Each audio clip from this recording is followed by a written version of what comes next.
So there was a film in 1984, and the 1984 film, there was the best, it was Academy Award picture, Best Picture. It's called Amadeus, and it's loosely based. It was actually fictionally based off of the life of Wolfgang Amadeus Mozart. So this musical genius, right? This incredible composer back in the middle of the 18th century. We all know Mozart's name. The movie is kind of about Mozart. I mean, it's such an incredible film. There are some people who say that this is the greatest movie of all time. It came out when I was 10. And so I remember watching part of it and being really bored. But going back now as an adult, I realized this movie is a masterpiece. In fact, very unusually, both male leads were up for Academy Awards for Best Actor. One of them won. The one who played the man who is the enemy of Mozart, essentially. And the movie, the story, again, it's fictional, it's about Mozart, but it's mostly about this man named Antonio Salieri. And Salieri himself was a musical genius. In fact, Salieri, he devoted his whole life to two things. He devoted his life to God, and he devoted his life to music. That was it. And they're so combined for him. In his mind and his heart, basically, here is Salieri, and he lived this life, again, devoted to God, devoted to his faith, devoted to his craft. He made so many sacrifices for his music, and in order to be great, and he was great. He made so many sacrifices to the Lord to look for the Lord's blessing, and he was blessed. He was great. He was blessed. He made sacrifices, and he was incredible. No, I've been saying for the last 2 weeks, we've been in the middle of this series called Tough Love. I've been noting that love always involves sacrifice, and I believe that that's true. But I want to make a clarification.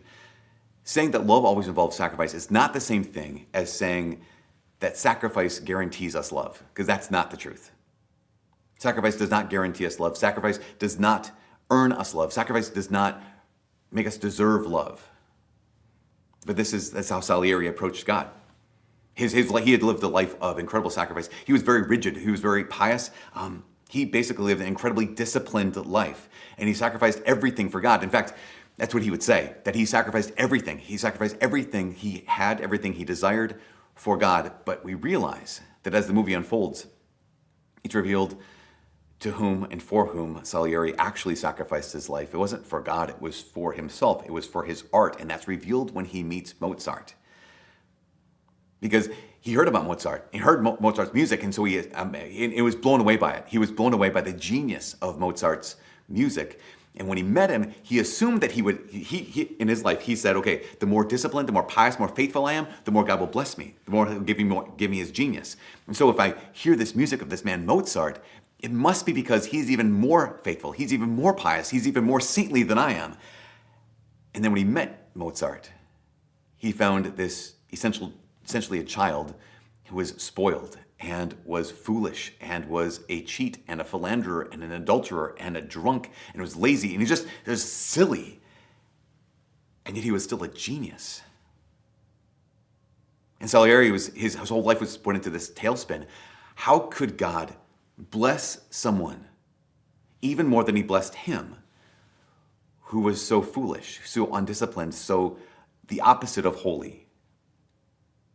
How could he do this? And so the rest of the movie, the rest of the story, the rest of his life, this thing that gets in Salieri's heart, it destroys him.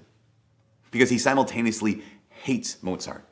Like he despises his behavior, he despises his character, and at the same time, he is captivated by his music. He's captivated by what Mozart can create, and he realizes that Mozart is a musical genius, and not only musical genius, but the greatest musical genius that he had ever heard of in his entire life.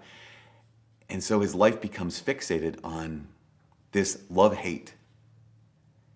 Ultimately, Salieri manipulates things that ends in Mozart's death. You know, the crazy thing is, Salieri in this film, he thought loving God was a transaction. That I sacrifice this and this and this, and God blesses me in that other way.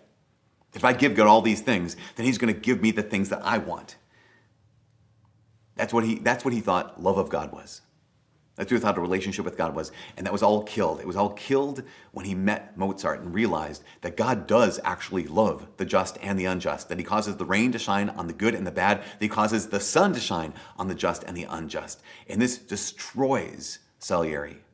And it's like the gospel today, because what Salieri realizes in this film is what the people in the parable realize. And we know the story. The landowner goes out, hires people at 6 a.m. They have to work 12 hours in the hot sun, but he also goes out throughout the course of the day. And the big people, the most dramatic is he hires people at 5 p.m. They work 1 hour and they get the usual daily wage, right? Of course. So we know the parable, when it gets to the people who worked 12 hours, they thought that they would get more. At the end of this parable, there's these incredible lines the landowner says to those who were resentful. They resented the fact that they got the daily wage. They didn't resent the fact that they got the daily wage. They resented the fact that others who didn't work all day got the usual daily wage. And the landowner says this, he says, "Are you envious because I'm generous?" Are you envious? Envy is, what a thing. And envy is envy is potentially the worst sin in the world, right after pride. It's connected to pride. But envy is potentially, it's possible that envy has done more damage in this world, in our relationships, and in history than any other sin. And I truly mean that, not only because we can see this in our own lives, but also we can see this in Scripture. Scripture says that we all know that Satan's first sin, right? Lucifer's sin is pride, of course, that he says, "I will not serve. I will not love God in return. I will not receive God's love." But Scripture goes on to say in Wisdom chapter 2, verse 24, yeah, the devil sinned through pride, but what was the motivation of his sin? What was the impetus of his sin? Wisdom chapter 2 says, "Through the envy of the devil, death entered the world." So envy has destroyed. The envy is the thing that caused the downfall of humanity. And what was it? Well, it wasn't that Satan wanted to get something out of the downfall of humanity. Satan didn't want to get anything out of causing Adam and Eve to sin and causing us to sin. Satan knew he couldn't get out of anything. He didn't want anything. In fact, I talked about this at the end of the summer this last year. We were talking about the series on Parabellum. And I shared how I hate board games. That was one thing that got a lot of response, but it's true. They're silly and a waste of time. But also, the reality is sometimes you play board games with people who they're not interested in winning the board games. They are interested in simply making it so that you lose. And they're called little brothers and sisters. They're called older brothers and sisters. They're called siblings. And they're the people who they're not playing the game to win. They don't want to win. They just want you to lose. This is Satan. That is what he is. He's a little brother. No, Satan is the kind of person. Satan does not want to win. He doesn't want to win this world. He doesn't want to win God back. He doesn't want to win anything because not only because he knows he can't, but he doesn't want to. He has envy. He just doesn't want you to win. Because your blessing, your being loved, the gifts God gives you, him seeing that makes him sad. Envy has done more to destroy this world than anything. And so kind of the question is, what is envy? A lot of times people, when they talk about envy, they also talk about jealousy as if they're the same thing. And they're similar, but they're not the same thing. Jealousy can be good, but it can be bad. It can be bad, but it can be good. So we realize that it can be good. Jealousy can be a good thing because God describes himself as a jealous God. So he says that, no, you're my people. I love you. Therefore, if you give your heart to someone else, I'm jealous of that because you're mine and I'm yours. It's kind of like jealousy is good in a healthy married relationship. If a husband and wife are married to each other and one of the spouses starts giving their heart to someone else, it's the proper response of the other spouse is to be jealous. Because jealousy means that, no, wait, I'm yours and you're mine. And we're meant to love each other. If you're taking your heart away, then the proper response is jealousy. Or even just sometimes jealousy can be good when you see someone who's doing something excellent. You see someone who's living in such a way that you're like, wow, that is amazing. Or maybe they have something that's amazing, or a talent or a skill that you look at them and think, that's amazing. I can do that too. That's amazing. And I'm inspired by this. Jealousy can be the kind of thing, the good kind of jealousy, that can inspire us to go after this. Because jealousy says this. Jealousy sees what someone else has or what someone else can do and says, I want what you have. That can be good. It also can be bad, right? A jealousy can also look at what someone else has, what they do, and says, I want what you have, and they take it. So jealousy can lead to either inspiration or it can lead to theft. Envy's different. Envy doesn't say, I want what you have. Envy looks at someone else who has something or can do something and is saddened by the fact that they're blessed. Envy looks and says, I don't want what you have necessarily. I just want you not to have it. I shared this before. The day before my senior year of high school started, my family came back from like a weekend away before school started, and I realized that our house had been broken into, and so we went through all the rooms in the house and saw all the things that these thieves who had broken into the house had stolen, and once we figured out everything was safe and we're all fine, it was not too much of a big deal. But there was one room in which people didn't steal anything. The people who broke in, they didn't steal anything. They just broke a bunch of stuff. And I remember my dad having this kind of, he's a very sensible man. He's very compassionate. So I remember him saying this. He said, the fact that people broke in and stole our stuff, he says, I mean, obviously I'm upset by that, but it doesn't bother me because I get it. Like, I get it if you're hungry. I get it if you don't have something. I get it if you need something to break in and to steal something because you need to feed yourself or whatever. I understand that. He says, I don't understand just coming in and breaking things. Because one is, I want you to have it, I'm going to take it. The other is, I don't need it. I don't want it. I just don't want you to have it. That's the difference between jealousy and envy. Jealousy says, I want what you have. And envy simply says, I don't want you to have this. And that's what's happening in the gospel today. Some people could say, the people who work 12 hours, no, they're not envious, they want more. But that's not the case. It's very actually clearly not the case. They had agreed for the usual daily wage. That's all they wanted. But then when they found that others were getting the exact same thing as them, they didn't want more, they just wanted the others to have less. And that's the key. I don't want you to have this. Why? Because I deserve more than you. And this is the heart of envy. I don't want you to have what you have because I deserve to have more than you. It's one of the reasons why we'd say that envy is essentially competitive. Envy and pride are similar in that way. Is envy and pride are essentially competitive. C.S. Lewis talks about this. He says that pride, the heart of pride, is not just taking pleasure in being smart or being pretty or being well liked or being funny. That's fine. That's good. Pride is taking pleasure in being prettier or smarter or more well-liked or funnier than someone else. That's what makes pride a sin. And envy is similar. It's not the same, it's similar though. Envy is not taking joy or pleasure in being smarter or funnier. Envy is experiencing sadness when you see someone else who is smart or funny or well-liked or pretty. That's one of the reasons why envy is it's kind of insane. Because other sins give us some moment of pleasure. Envy doesn't give any pleasure at all. It's just sadness. It's sadness at the fact that someone has something and I don't want them to have it. It's one of the reasons why envy takes everything and it truly gives us nothing. It's essentially competitive. I mean, we know we've seen this in our lives, of course. We've seen this. There's such a thing as called Schadenfreude. I'm sure you've heard of Schadenfreude. Schadenfreude is this German word that essentially means taking pleasure in someone else's pain. It's the reason why like fail blogs exist and like videos of people falling down exist. It's the reason why Schadenfreude is the reason why when we hear bad news about some celebrity, we have some kind of sense of righteousness, some kind of sense of pleasure in this. Like, for example, what happened a couple weeks ago, Aaron Rodgers, first game. Oh, I can't believe this guy. He thinks he can still play. First game, he gets injured, or first play, or whatever it is, first minute, gets injured. And there's some kind of degree of pleasure that some people will take in his failure, in his loss. That's Schadenfreude, but that's just envy. I don't want what you have, Aaron Rodgers. I just appreciate the fact that you don't have it anymore.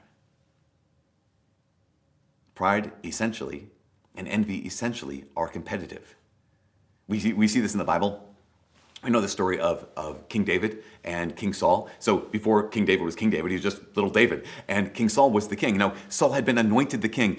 And at one point, he was going through a torment kind of thing. And the young boy, David, came and played music. Speaking of music, he played music for King Saul. And it soothed his heart. And so he was blessed by this young boy, David. Later on, we know the story of Goliath, who comes out and challenges the armies of the Israelites. And for weeks upon weeks, there's no one who's going to fight Goliath until this young boy comes out and says, I'll do it for you. And this is the kind of situation where King Saul, should be rejoicing over this. And he was at first. At first, Saul was incredibly thankful that David had done what David did. And then there's this moment, and it's recorded in Scripture.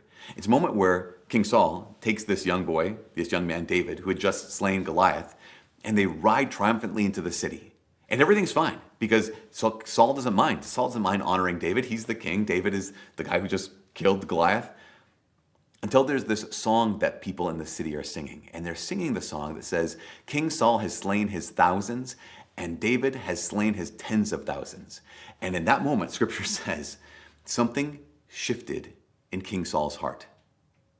Where he says, wait, they're giving David tens of thousands. They're only giving thousands to me. Now, you pause on this for just a moment. If envy wasn't essentially competitive, you'd say, great, yeah, there's no problem. Why? Because David he's a soldier. He's going to be one of my great generals. David's also placing his sword, his strength, he's placing his fighting at my service. David is an incredible servant of King Saul. So yeah, slay your tens of thousands. That's awesome. He could have rejoiced in David's gifts. But he didn't. What also doesn't make sense is that King Saul believed the song. That he gave it a weight in his life that it didn't deserve. Well, first of all, because it says Saul has slain his thousands. He has not slain his thousands. He didn't kill anybody. And David has slain his tens of thousands. David killed one guy. Like, if he just would have paused for a second, he would realize this is simply not true. He could have let it go. But we know this. Envy is essentially competitive. Funny thing is, we also end up choosing our competitors. I don't know if you've ever noticed this, that envy is essentially competitive, and we end up choosing our competitors. We end up choosing our rivals. We're not envious of everyone. I don't know if you've ever thought about this. We're not envious of everything. We're not jealous or envious of everyone around us or everything. And not everyone's gifts makes us sad, but only certain people's gifts, only certain people. We choose our competitors. We choose our rivals, and also, we choose our friends. I remember hearing someone describe it. How do you know if you have a good friend? They said a good friend is someone that you can tell bad news to, and they're not going to tell you why you're stupid. They're not going to tell you that you're dumb for being sad about this. But then he went on to say, a good friend is someone you can also tell good news to, and they're willing to rejoice with you. So we choose our competitors, but we also choose our friends. And this kind of friendship is love. This kind of friendship it's tough love. To really choose to receive the love that you've been given, rather than resent the love someone else has been given. That's tough. It's tough to choose to receive the blessings you've been given rather than resent the blessings that someone else has been given. This is tough love. To choose to rejoice in someone else's blessings, that is tough love. Because their blessings take nothing away from you. To realize that if we have tough love, we can be friends with those people that we can now consider our rivals. There's a moment at the end of the movie, Amadeus, of almost friendship between these two men, Mozart and Salieri. It's a scene where here's Mozart, he's been living a horrible life, and he's on his deathbed. And he's actually in the process of dying. But he's written this Requiem Mass, is a musical piece for a funeral mass. And he's not going to finish it, but Salieri's there with him and he's encouraging him. And so as Mozart's lying in bed dying, here he's dictating out loud and Salieri's writing this down. And it's this incredible, it's the climax of the movie. It's an incredible moment where you get a glimpse at what could have been.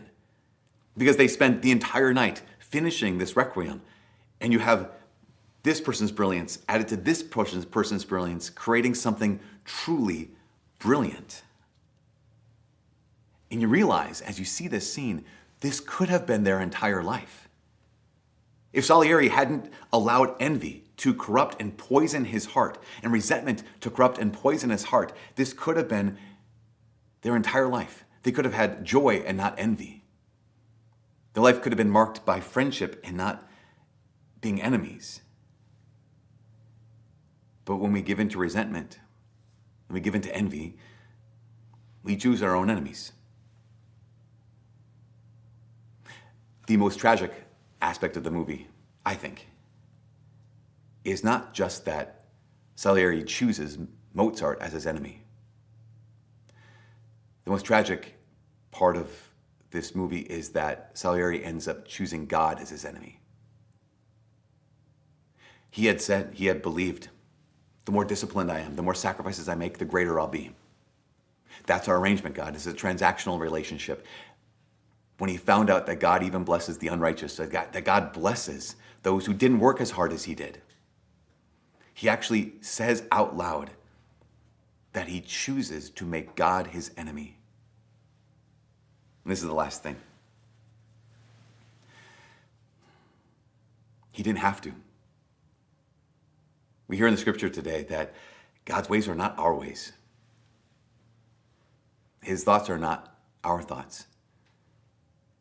That his love has a logic that we don't live by. That he doesn't wait for us to earn his love. He doesn't wait for us to deserve his love. He just wants us to receive his love. That's it. He just wants us to receive his love. And Salieri's problem was that he chose resentment. He chose envy. And he could not rejoice because he would not receive the love that he'd been given. He just simply focused on the love that someone else had been given. But this is tough love. Tough love is being willing to receive the love, the blessings, the gifts that you've been given. Not what you think you've earned. Not what you think you deserve. I think so many times we spend so much of our lives, we spend so much time being envious and bitter by looking at what others have. So we miss out on what we have.